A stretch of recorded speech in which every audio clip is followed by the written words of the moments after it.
Hello et bienvenue sur Pouvoir Créateur, le podcast pour ceux qui souhaitent se créer une vie et des projets qui les inspirent vraiment. Je m'appelle Jean-Luc et je partage toutes les semaines mes réflexions et prises de conscience sur l'entrepreneuriat, le développement personnel et la spiritualité pour t'aider à prendre du recul sur ta vie et tes projets.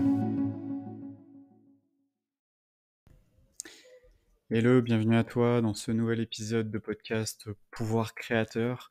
J'espère que tu vas bien. Aujourd'hui, je voulais te parler en tout cas d'une anecdote, d'une histoire personnelle où j'ai perdu plus de 50 000 euros à cause de mes émotions. Avant de te parler de tout ça, n'hésite pas à aller en description, vraiment dans la show note.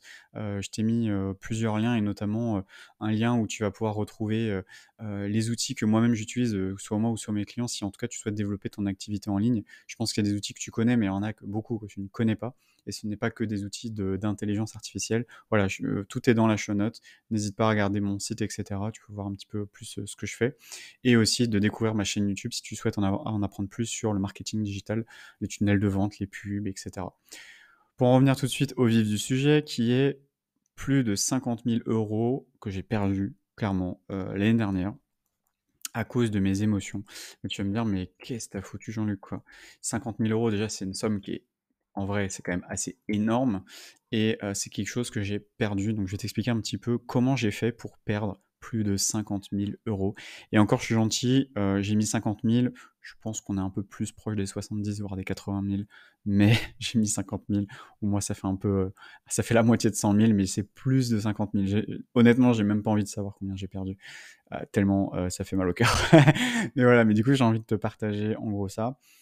Donc en gros, si je te résume un peu l'histoire, ça fait 7 ans que j'investis sur le marché des crypto-monnaies. Donc voilà, j'ai commencé 7 ans, ouais, ça fait 7 ans, 6 ans. 6 ans, c'était en 2017, donc c'était mi-2017, donc voilà, ça fait 6 ans, c'est un peu plus de 6 ans que j'en fais, que j'ai investi, voilà, j'ai vécu les différents, ce qu'on appelle les bull run. Donc j'ai vécu ces périodes-là, j'ai pu gagner de l'argent grâce à ces périodes-là. Mais j'en ai aussi beaucoup perdu et c'est pour ça que je voudrais vraiment te partager, cette anecdote, qui est pas forcément très positive, mais peut-être que ça pourra te faire réfléchir. En gros, ce qui s'est passé, c'est que moi, je pensais que mon rapport à l'argent, il était totalement, sain. Je pensais que j'avais pas d'émotions. En plus, j'étais quelqu'un qui mettait beaucoup de côté, donc j'étais pas quelqu'un de très impulsif. Je ne fais pas d'achat. En tout cas, je pensais ne pas, agir sur le coup de l'émotion, que j'étais quelqu'un de raisonné. Voilà, en tout cas, ça, c'était l'histoire que je me racontais et quand on se lance dans le trading, je sais pas si tu as déjà fait du trading, mais quand tu te lances dans le trading, c'est là où tu vois en fait ton rapport à tes émotions en fait. Et en tout cas, moi, j'inviterais vraiment toutes les personnes qui se disent non, mais moi je suis ultra rationnel, je suis pas du tout émotionnel, moi l'argent, j'ai une super relation à l'argent et tout. Ok. Va mettre 10 000 euros sur un broker, un compte de bourse, etc. et va faire du trading. Et là, on verra si tu as toujours le même discours. Parce que j'avais ce discours-là au début. Et en fait, quand tu vois que tu es en perte, que tu perds 2 000, 3 000, 4 000, 5 000 euros, tu les vois les 5 000 euros, le moins 5 000 euros en rouge, émotionnellement, t'es pas serein, quoi. T'es pas en train de te dire, waouh, c'est génial, quoi. Genre, waouh, j'adore voir moins 5 000 euros sur un écran d'ordinateur, quoi. Donc clairement, là, c'est là où ça vient de toucher au niveau émotionnel. C'est ton argent, t'as travaillé pour l'avoir, tu l'as gagné. Et là, t'es là, tu dis merde, quoi. Et c'est là où tu vois vraiment l'aspect émotionnel. Donc en gros, ce qui s'est passé, c'est que moi, au début, j'avais fait du trading sur des actions, donc actions et obligations. Je faisais aussi du forex. J'ai fait du forex pendant 2 ans, ouais. Mais pareil, c'était beaucoup de trading, donc ce qu'on appelle du day trading, donc je tradais tous les jours. Et c'était très stressant, très chronophage, il y avait beaucoup de stress tout le temps, j'étais tout le temps en train de regarder les cours. Et je me suis rendu compte que déjà, bon, bah, c'était pas fait pour moi. Et donc, du coup, j'ai arrêté et je me suis dit, non, je vais plutôt me concentrer sur l'investissement long terme plutôt que le trading. Donc, déjà, j'ai compris que certes, on peut gagner de l'argent avec du trading, mais on peut aussi gagner beaucoup d'argent en investissant plus sur le long terme. Donc, j'ai découvert ce qu'on appelle le swing trading. Donc, le swing trading, c'est généralement on achète et on vend plusieurs semaines, plusieurs mois après. Et puis après, tu as l'investissement long terme. ou peut-être que tu vas acheter et que tu vas revendre dans 5 ans, dans 10 ans et cetera. Donc forcément les gains, tu les as pas aujourd'hui. Par contre, tu les as, beaucoup plus tard. Et donc j'ai fini par me décider, je me suis dit: «OK, je vais arrêter le trading, court terme», c'est-à-dire, trader au jour le jour, et je vais regarder une fois par mois, je vais regarder une fois tous les 2 mois, et voilà, je vais regarder, d'une manière un peu lointaine, et je vais faire ce qu'on appelle du DCA, donc je vais investir tous les mois une somme d'argent. Donc j'investissais majoritairement après sur le marché des crypto-monnaies, et donc du coup, je mettais tous les mois entre 300 et 500 € par mois de de crypto, des fois un peu plus, ça pouvait même aller jusqu'à 2 000 € par mois, selon mes niveaux de revenus. Et donc du coup, je me suis dit: «Bon voilà, super, j'investis tous les mois». En plus, après 2018-2019, on avait un bitcoin à 4 000 € et cetera. Je sais pas à combien il est à l'heure où tu écoutes ces paroles-là, mais en tout cas voilà, j'investissais tous les mois dessus, et puis voilà, ça prenait, ça prenait quoi. Donc voilà, en tout cas, voilà, j'ai fait ça pendant un certain nombre de temps, et là, tu vas dire: «OK, bah, super, bah, écoute, rien à dire, tu es positif, quoi. Tu as acheté à 4 000 € le bitcoin, si aujourd'hui il est 40 000 €, tu as fait x10, quoi. D'où tu te plains, Jean-Luc? Enfin, il y a un moment, arrête de te foutre de notre gueule. Si tu as mis 2 000 € par mois, ça veut dire qu'en gros, aujourd'hui, ça t'a rapporté 20 000 €. Mmh. Mais ça, c'était c'était sans compter l'histoire qui s'est passée après. En gros, ce qui s'est passé, c'est que, et ça, j'en parlais avec une personne que je connais, qui j'en ai parlé régulièrement, c'est en fait, je pense qu'on n'est jamais préparé à gagner beaucoup d'argent. En fait, il faut déjà se préparer mentalement à gagner beaucoup d'argent. Il faut se préparer, en termes d'éducation. C'est vraiment se dire, si demain j'ai 10 000 € qui arrivent, enfin 10 000, 10 millions, pardon, j'ai 10 millions qui arrivent sur mes comptes, qu'est-ce que je fais? Qu'est-ce que j'en fais? Quel est mon état émotionnel? Est-ce que ça me stresse? Est-ce que je suis serein? Voilà, il y en a, voilà, il y en a, ils disent: «Oui, je veux gagner beaucoup d'argent», mais le jour où ils en ont beaucoup, ils savent pas quoi en faire, ça les stresse, et ils préfèrent tout dépenser parce que, c'est beaucoup trop. Et donc en fait, ce qui s'est passé, c'est que, bah, donc c'était pendant le pic du bull run, donc je crois que c'était vraiment le gros, gros pic, hein, on va dire. Bah, ce qui s'est passé, c'est que j'ai revendu une grande partie, de ce que j'avais investi, et il y en avait à peu près pour, ouais, un peu plus de 50 000 €. Alors je pourrais pas te dire exactement le chiffre, peut-être 70, je sais plus. Mais en tout cas, voilà, c'est, de l'argent que j'avais récupéré, et donc je récupère, on va dire, c'était un peu plus de 60 000, je me souviens plus vraiment du coût exact, parce que je sais que j'ai revendu plusieurs fois. Je sais que j'ai revendu 30 000, puis après j'ai revendu 20 000, et après j'ai revendu encore. J'ai revendu un petit peu par palier, et donc je me suis dit, voilà, j'avais récupéré peut-être 75 000, un truc comme ça. Et j'avais ça en gros sur, bah, en USDT, donc ça s'appelle c'est la crypto-monnaie, basée sur le dollar.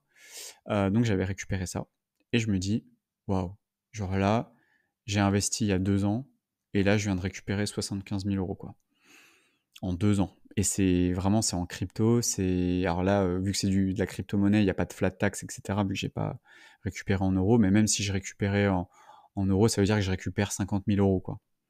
Je me dis: «Waouh, quand même quoi, 50 000 € juste parce que j'ai investi tous les mois», je sais pas, bon, ça dépendait, des fois c'était 300, des fois c'était 500, des fois c'était un peu plus, mais bon. Et je me suis dit: «Waouh, quand même, vraiment, c'est un truc de fou, quoi».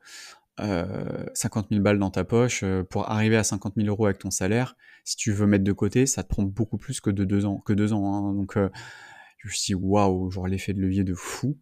Et en fait, bah, ce qui s'est passé, c'est que, bah, les crypto-monnaies ont continué à monter, et là, je me suis dit: «Putain, je suis con, j'aurais pas dû revendre». Et donc là, ce qui s'est passé, c'est que j'ai commencé à avoir mes émotions qui ont pris le pas, et là, j'étais dans la panique, en fait. Je suis rentré dans un état de panique, et c'est là où vraiment, c'est là où tu fais de la merde. Et là, j'ai fait de la merde. C'est-à-dire que je suis rentré dans un état de panique où je me suis dit: «Ah, ça continue à monter, mais ça va continuer à monter, mais pourquoi j'ai revendu?» et cetera. Et qu'est-ce que j'ai fait? Et ben, l'argent que j'avais gagné, et ben, je l'ai réinvesti. Alors, j'ai réinvesti une partie, j'ai pas tout réinvesti, mais j'ai réinvesti une grande partie. Et ce qui s'est passé, c'est que, bah, il s'est passé ce qui s'est passé, c'est que, bah, en fait, on était tout en haut, enfin, quasiment, en fait, j'ai revendu quasiment tout en haut, donc on était ce qu'on appelle à l'ATH. Et sauf qu'en fait, bah, en fait, ça c'est revenu retaper en bas, et après c'est retapé en bas, et ça a jamais remonté. Et donc j'avais, réinvesti, je me suis dit: «Mais quel con, mais quel con», et en fait, je me suis dit: «Ça va remonter, ça va remonter, ça va remonter», et en fait, c'est jamais remonté. Et C'est là où vraiment, en tout cas, si aujourd'hui, tu penses que l'argent, c'est quelque chose de pas du tout émotionnel, c'est un truc super rationnel, dans ces moments-là, tu te rends compte que ton émotionnel te fait faire n'importe quoi. Il y en a qui disent: «Oui, il faut suivre ses émotions et tout». Non, alors oui, son intuition, oui, et puis ses émotions, non. Parce que du coup, si tu sens que tu es en panique, c'est pas cl tu vas clairement pas prendre les meilleures décisions de ta vie, quoi. Vaut mieux prendre des décisions, quand tu es serein, quand tu es calme, quand tu es concentré, plutôt que quand prendre des décisions, sur le coup. Et en fait, ce que je me suis rendu compte, c'est que aujourd'hui, maintenant, quand je dois prendre une décision, je prends pas de décision, en fait. Je me dis: «Ah, je devrais revendre», et je me dis: «OK, oui, je devrais revendre, mais je vais attendre, en fait». Voilà, je vais laisser le temps passer, en fait.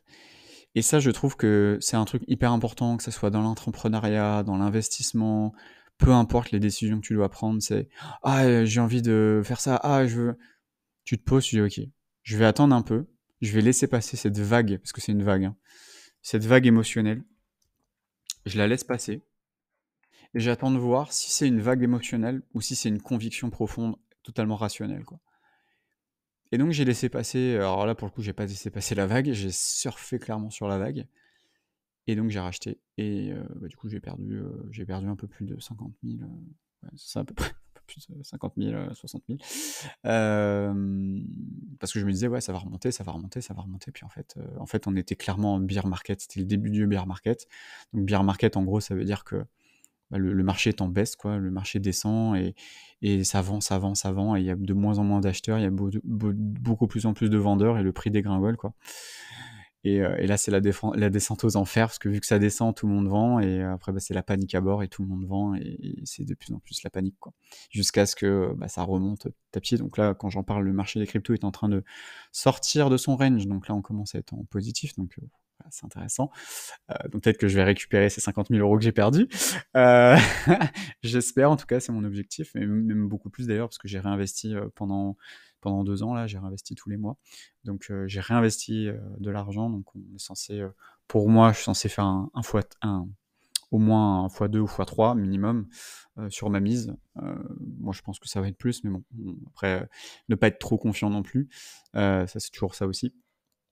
Donc voilà, en tout cas, moi, c'est vraiment le truc que je peux, en tout cas, que j'avais envie de te partager, c'est,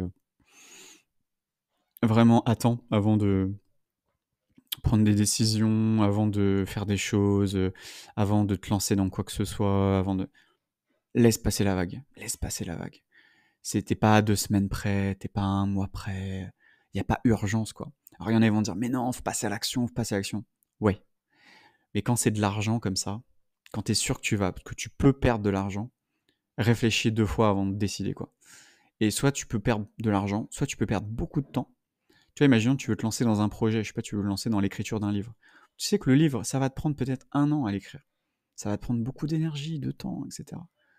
Est-ce que tu es prêt à assumer le truc de faire ça pendant un certain temps? Alors ça peut être 1 an, mais moi je sais que le livre que j'ai écrit, ça m'a pris 3 mois à l'écrire. Il y en a, ça va leur prendre plus de temps. Moi, en vrai, j'aurais pu faire en plus de temps si j'avais pris un peu plus de mon temps. Mais en tout cas, voilà, c'est vraiment le côté émotionnel. Reporte tes achats, reporte des activités, reporte des projets. C'est exactement l'inverse de ce qu'on te dit, hein. «Ah, faut pas procrastiner et tout». Ouais, mais des fois la procrastination, heu, elle a du bon, elle t'évite de faire des conneries aussi. Donc procrastine consciemment, pas procrastine genre, «Ouais, je vais le faire, je vais le faire, je vais le faire», puis au final tu le fais pas. Non, c'est en mode: «Je veux le faire, mais je vais attendre. Je vais pas tout de suite passer à l'action, parce que est-ce que c'est vraiment le bon moment? Est-ce que c'est la bonne décision? Est-ce que c'est vraiment la bonne décision?» Parce que une décision, elle peut être bonne comme mauvaise, mais ça peut t'orienter vers un chemin, un chemin de l'enfer, quoi. Donc voilà, en tout cas, c'était ce que je voulais te partager. Si aujourd'hui tu t'investis sur le marché, voilà, achète régulièrement, regarde les cours. Si tu vois que ça monte, n'achète pas, laisse passer le temps. Il y a ce qu'on appelle les pullbacks, c'est-à-dire qu'en gros, le prix va monter et ça va corriger, ça va redescendre au plus bas, et tu rachètes à ce moment-là, voilà. Il n'y a pas de, voilà, il y a pas d'excitation à avoir. Faut essayer d'être le plus neutre possible, le plus serein possible. Si tu arrives, parce que là, on va arriver dans cette période de 2024, dans une période de bull run, voilà, jusqu'à 2025 forcément, sois zen, quoi. Ça va être le bordel sur les réseaux sociaux, sur YouTube, sur Twitter, n'écoute pas, en fait. Écoute peut-être deux trois personnes, des gens qui s'y connaissent. Voilà, je vais te donner deux trois noms. Il y a Iril que j'adore, Paul Crypto Formation aussi, il y a Asher, voilà. Ça va peut-être ces 3 personnes que j'écoute et c'est tout. J'ai pas besoin d'écouter 15 000 personnes. Le reste, ils ont tendance à être un petit peu dans le sensationnel, dans «Ah là là, la nouvelle crypto pépite, il faut pas passer à côté» et cetera. Non, ça m'intéresse pas. Moi, je veux comprendre comment analyser un projet, je veux comprendre comprendre le vesting, comprendre, les pools de stacking, la DeFi. Alors il y a aussi Crypto Farmer qui est intéressant pour la DeFi, voilà. Tout ça, toutes ces personnes-là que je te dis, tu peux aller regarder, hein, sur YouTube si tu connais pas. Voilà, je suis ces personnes-là, le reste, j'en ai rien à faire. J'écoute pas parce que ça va être: «Ah ouais, nouveau crypto, ah machin, ah opportunité, ah la SEC, ah BlackRock, ah machin». Tu là-dedans, tu vas complètement prendre l'émotion de ce que tu es en train de regarder et ça va te faire des énormes conneries. Regarde tes cours, quand je dis tes cours, pas tes cours de la fac, hein, regarde les cours du Bitcoin, regarde les cours et informe-toi. Forme-toi aussi, forme-toi important, hein, forme-toi au trading, forme-toi à l'analyse, analyse technique, analyse fondamentale. Euh, Vraiment, forme-toi, vraiment apprends et tu feras pas les mêmes erreurs que moi. Et je pense qu'il y a des erreurs que même si on le sait, il y a des erreurs qu'on a besoin de faire. Donc, si tu as peur de perdre de l'argent, mise pas trop. De toute façon, clairement, il y a un moment où tu vas les perdre. De toute façon, ça fait partie du coût de l'apprentissage. Là, mon coût d'apprentissage, il est à plus de 50 000 euros. Bah, je pense que la prochaine fois, je perdrai peut-être 500 000. Je sais pas, j'espère pas, mais en tout cas, le but, c'est pas d'en perdre plus, quoi. Mais en tout cas, si je perds moins que ce que je gagne, moi, ça me va, tu vois. Donc voilà, en tout cas, par rapport à ça. En tout cas, voilà, je te conseille, fais un peu de trading, boursicote un peu, tu vas voir un petit peu où est-ce que tu en es au niveau émotionnel. Tu verras un petit peu, ça te fera un vrai miroir par rapport à toi-même. Voilà, je vais m'arrêter sur ça. Comme je te dis, tu peux aller voir la show note, il y a mes liens, il y a mon YouTube, etc. Il y a mon petit cadeau gratuit, voilà, où tu peux, si tu es entrepreneur, en tout cas, bon, après, si t'es pas entrepreneur, bon, je pense que tu t'en fous. Mais après, pourquoi pas, ça peut aussi te servir. C'est des petits outils, des petits tools que tu peux peut-être même utiliser au taf. Voilà, donc écoute, tu peux cliquer dessus, mettre ton email et télécharger. Et moi, je te dis à la prochaine pour un prochain épisode. Ciao, ciao. Merci d'avoir écouté cet épisode, j'espère qu'il t'a plu. N'hésite pas à mettre 5 étoiles sur Apple Podcast ou Spotify, ça ne coûte rien, ça te prend que quelques secondes pour soutenir mon travail, le podcast ainsi que tous les autres épisodes. Je te souhaite une belle journée. Ciao, ciao.